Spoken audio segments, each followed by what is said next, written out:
Oh là là, en les regardant, vous voyez que cet homme ici, il est vide. Vous savez pourquoi les diables jouent à certaines personnes? Lorsqu'ils trouvent en toi, il n'y a pas la crainte de Dieu. Il peut faire tout ce qu'il peut faire dans votre vie. Alléluia. Parce que tu ne crains pas Dieu. Quelqu'un qui craint Dieu, il est intouchable. Alléluia. Quelqu'un qui craint Dieu, il n'a pas les choses du diable en lui. Le diable ne peut pas te réclamer. Le diable réclame les gens qui ont leurs choses dans leur corps. Si tu as une bidicité en toi, le diable va te réclamer. Si tu as un homme qui vole à tout moment, le diable va réclamer ses histoires à toi. Je ne sais pas, si tu es maman songi, le diable réclame quelque chose en toi. Alléluia. Amen. Tu es aimé dans le Seigneur. La crainte de Dieu te donnera l'accès. La Bible dit dans le livre de Ésaïe chapitre 11 verset 3.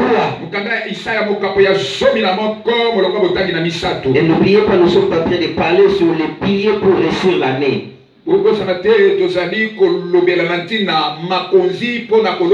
Même vous là-bas qui sont en train de nous suivre à l'extérieur du pays, ce message aussi vous concerne. On disait ceci. Les premiers piliers pour réussir l'année, c'est la vie de prière. Si tu n'es pas un homme de prière, soit une femme de prière, tu ne vivras jamais la gloire de Dieu. Parce que la prière est l'armure la plus efficace pour posséder l'année. Et là, on avait donné le verset Colossiens chapitre 4, verset 2, Marc 14, 38. Psaume 34, 15. Romains 12, 12. Amen. Amen. Et puis, deuxième de chose, on a parlé de la vie de sanctification. Et maintenant, nous parlons sur la crainte de Dieu. Et si vous voulez réussir l'année, vous devez marcher dans la crainte de Dieu. Il ne faut pas imiter les autres. Ils sont censés imiter Jésus de Nazareth. La Bible dit ceci. Ésaïe chapitre 11, verset 3. Il respirera la crainte de l'Éternel. Dieu nous recommande cette année de respirer la crainte de l'Éternel. Est-ce qu'il y a quelqu'un cette année 2020, nous sommes déjà au mois de février, tu peux respirer la crainte de l'Éternel?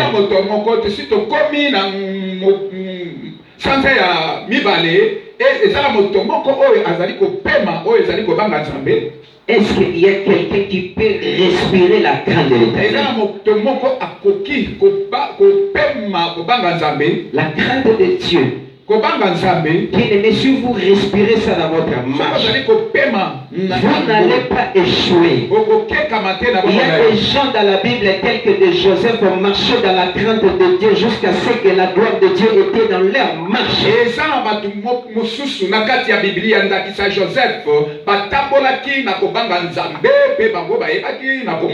Toi, tu crains seulement Dieu, ou soit tu commences à prier lorsque les choses ne marchent pas. Donc, tu dois respirer la crainte de Dieu. Cette année, je te recommande partout, tu peux te retrouver. Crains Dieu. Crains Dieu. Là où tu travailles, crains Dieu. Arrête de se méconduire. Lorsque l'année commence, tu te méconduis, tu es en train de livrer ta vie entre la main du diable.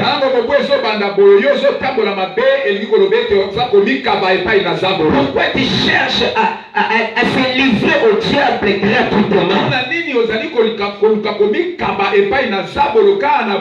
Bien-aimé, si vous utilisez les piliers pour pour réussir l'année que nous sommes en train de numérer ici,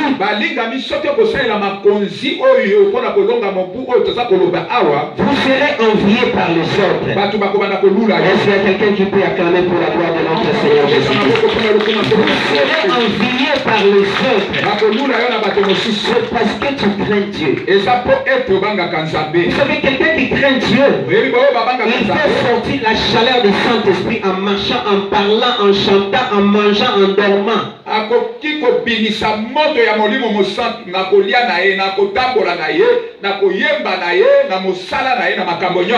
Alléluia. Autre principe, quatrième principe. Et principe yamine. Le respect au principe de Dieu. Le respect au principe de Dieu. Autrement, on peut dire le principe de bénédiction. Alléluia. Bien aimé, nous parlons de la dîme. Alléluia. Dans le point A, nous parlons de la dîme. Bien aimé, nous devons noter la dîme. C'est la fondation de toutes les richesses d'un chrétien. Si vous voulez construire une maison qui n'a pas de fondement, laisse-moi te dire, c'est une maison qui est appelée à disparaître par une tempête. Lorsque l'année commence, tu es censé respecter la dîme. Si l'année passée tu ne respectais pas la dîme, parce que la dîme c'est quoi? Lorsque vous mangez la mangue, vous êtes censé jeter les noyaux. Et les noyaux là, c'est la dîme. Et les noyaux là, vous allez encore mettre ça dans le sol. Et ça va pousser pour donner encore certaines d'autres mangues, je dirais. Alléluia. Si tu manges la mangue avec les noyaux, tu n'auras jamais la production à la longue.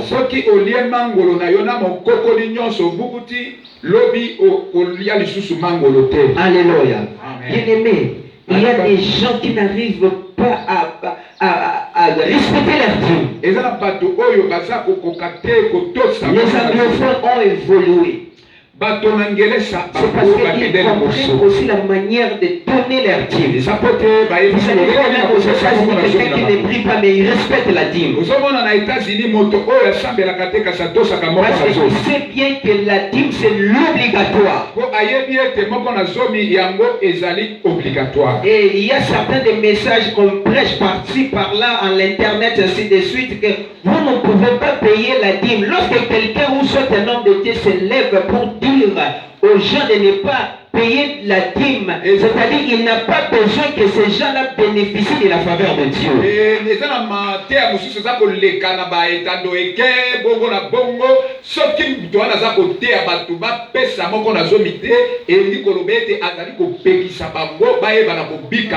Abraham qui était notre père de la foi lui-même a mis la dîme chez Melchisedec.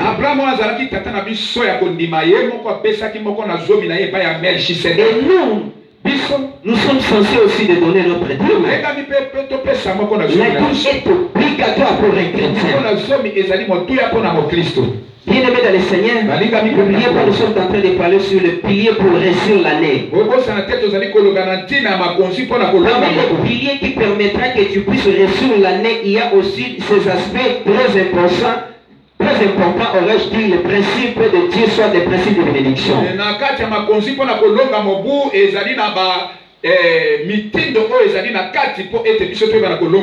Là nous sommes dans Deutéronome chapitre 14 verset 22. Qu'est-ce que dit la Bible? La Bible dit ceci: tu le verras la dîme de tout ce qui produira ta sémence. kolongola moko na zomi kati na oyo milona na yo ebi na kopesa yo. Tu le verras la dîme de tout ce que produira ta semence, de ce que rapportera ton champ chaque année. Na oyo elanga na yo ekobanda kopesa yo mibu nyonso. Toi tu travailles. Yo sala. Tu es béni. Chaque fin de mois on te paye $100. Tu dois prélever un dixième qui est $70. Pour un chrétien, même si aussi on te donne quelque chose, tu dois aussi prélever ça pour donner ça à Dieu. Tu peux faire comme une action de grâce, ça dépend aussi de ta conviction.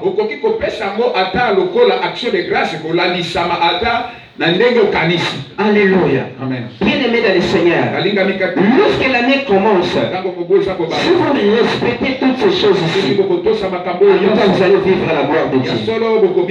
Là, nous sommes dans le livre de Lévitique 27. Lévitique 27. Verset 30. La Bible dit ceci. Toute dîme de la terre, soit des récoltes de la terre, soit du fruit des arbres, appartient à l'Éternel. C'est une chose consacrée à l'Éternel. Bien-aimé, il y a déjà des personnes qui sont en train de manger les choses consacrées à l'Éternel le début de l'année. Ils sont dans la malédiction. Ils ont déjà commencé à manger depuis le début de l'année. Alléluia. Alléluia. Il y a certaines personnes qui sont dans la malédiction financière. L'année a commencé. Au lieu de respecter les piliers pour réussir l'année, parmi les piliers là, il y a la dîme. Mais toi, tu es en train de manger la dîme de Dieu.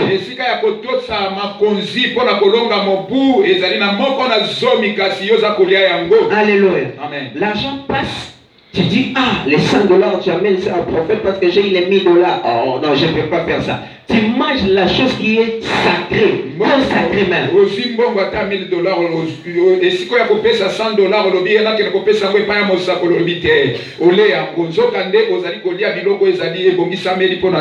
pas censé à manger ça. Si tu associes ton argent avec la dîme, tu entreras dans la pauvreté extrême. C'est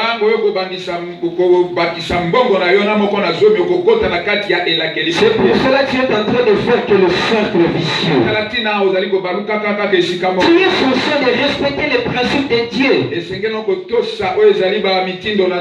Notez bien, tout celui qui utilise la dîme de Dieu, il est sous la malédiction financière.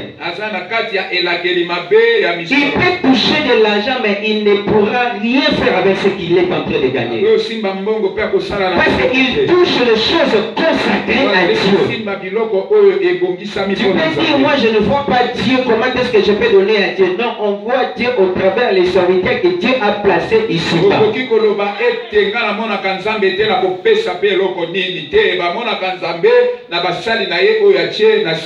dit, si quelqu'un veut racheter quelque chose de la dîme,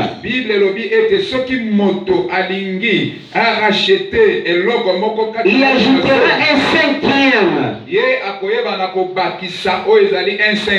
Alléluia. Amen. Par rapport à toi, tu as mal commencé l'année.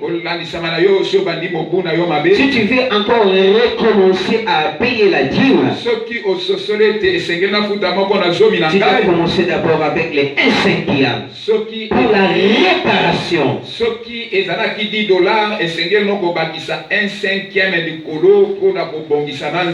Alléluia. Amen. Bien-aimé, ce sont des choses, si vous respectez ça, votre année, vous allez vivre l'onction financière. Alléluia. Est-ce que quelqu'un est en train de comprendre? La Bible dit toute dîme de gros et de meni bétail Et tout ce qui possède sous la houlette sera une dîme consacrée à l'Éternel.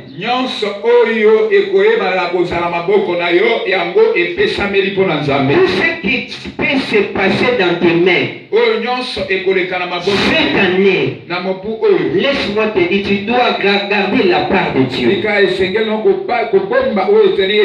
tu es béni, lorsque tu travailles, tu reçois quelque chose, pense à la dîme de Dieu, parce que Dieu dit, tout ce qui peut passer dans ta main, tu dois penser aussi à lui.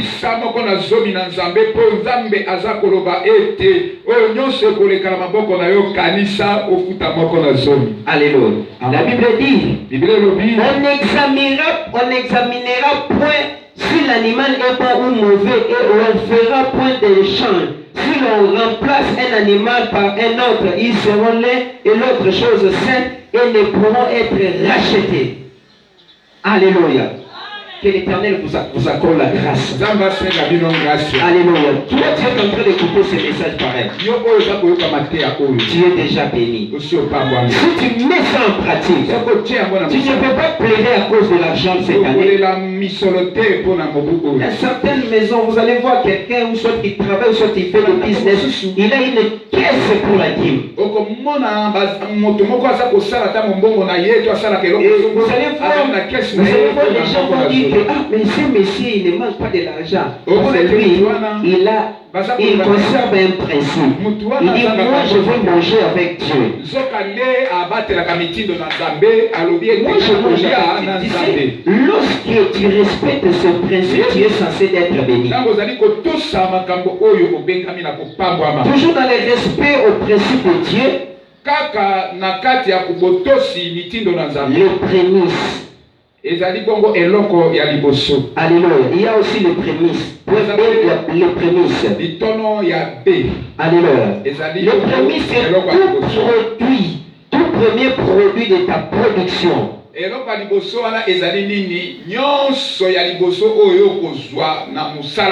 Soit le premier produit, soit le premier semence qui passe dans tes mains.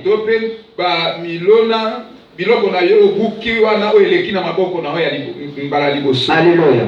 C'est-à-dire tu commences à travailler pour la première fois. Pour le premier forage. Ce que tu dois faire, les premiers salaires, soit les premiers bénéfices, là tu ne peux pas manger ça, tu dois donner ça à Dieu. Là nous sommes dans Ézéchiel chapitre 44 verset 30. Ézéchiel 44. La Bible dit ceci, Ézéchiel chapitre 44 verset 30. Le prémisse de tout le fruit et toutes les offrandes que vous présentez par l'élévation appartiendront au sacrificateur. Vous donnerez au sacrificateur les prémices de votre pâte afin que les bénédictions reposent sur votre maison. Amen. Alléluia. C'est-à-dire, lorsque tu commences peut-être à vendre, je ne sais pas, tu as fait ton champ quelque part, tu commences à vendre les patates, je ne sais pas moi. Le premier bénéfice, là, tu dois donner ça à Dieu. Si aussi tu es embauché quelque part dans une société qu'on appelle Désiré Mabia, là, tu commences à travailler là-bas. Ton premier salaire, c'est le salaire de l'Éternel. Deuxième salaire, tu vas prélever maintenant la dîme. Si tu es rémunéré, je ne sais pas moi, 2000 euros, tu dois prendre 200 euros pour donner ça à Dieu. Alléluia. Est-ce que ça entre? Est-ce que ça entre? Si ça entre, tu peux dire Amen. Alléluia. Ce qui m'étonne dans le monde de bénédiction, les gens aiment les bénédictions, mais ils n'aiment pas bénir Dieu.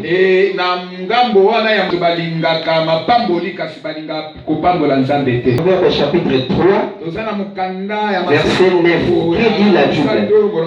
La Bible dit, honore l'Éternel avec tes biens et avec les prémices de tout ton revenu. Est-ce que tu honores Dieu? Lorsque quelque chose passe dans tes mains, tu dois honorer Dieu. Si tu honores Dieu, tu vivras la gloire de Dieu. Alléluia. Est-ce qu'il y a quelqu'un qui est en train d'écouter? Ce sont les piliers pour réussir l'année. Alléluia. Nous allons se limiter aux actions de grâce et offrandes. Bien aimé, le point c'est les actions de grâce. L'action de grâce est une offrande de reconnaissance à ton Créateur.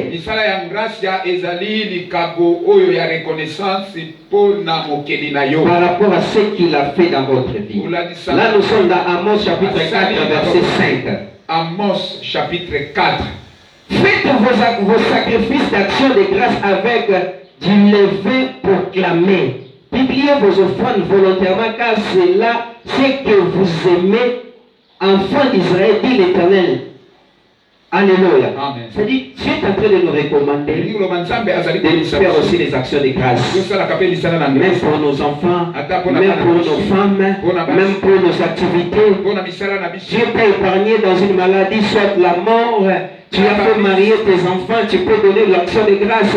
Tu as acheté une voiture, tu peux donner l'action de grâce. Donc c'est comme ça. Nzambe apikisaki na likama okupesa action de grâce. Nzambe aibaki na kobalisa mwana okupesa action de grâce bongo na makambo nyonso ya lolinge wana. Alléluia. Amen. Est-ce qu'il y a quelqu'un qui est en train d'écouter?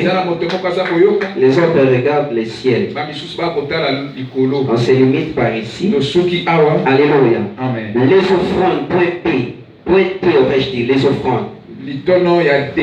Bien aimé dans le Seigneur, lorsque l'année commence, il faut savoir aussi comment donner à Dieu. Alléluia, il faut savoir la manière dont tu peux donner à Dieu. Alléluia. La Bible dit dans le livre des Actes chapitre 20 verset 35.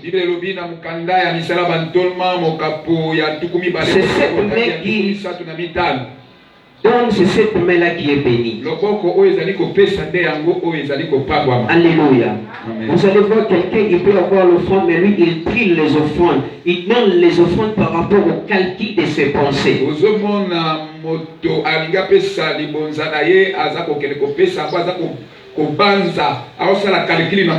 Alléluia. Comment est-ce que tu seras béni? Alléluia. Si tu ne respectes pas tous ces principes ici. Si on met les offrandes, on met la dîme, on met ça pour les pasteurs. Les pasteurs, ils sont des canaux par lesquels Dieu utilise pour que tu sois béni.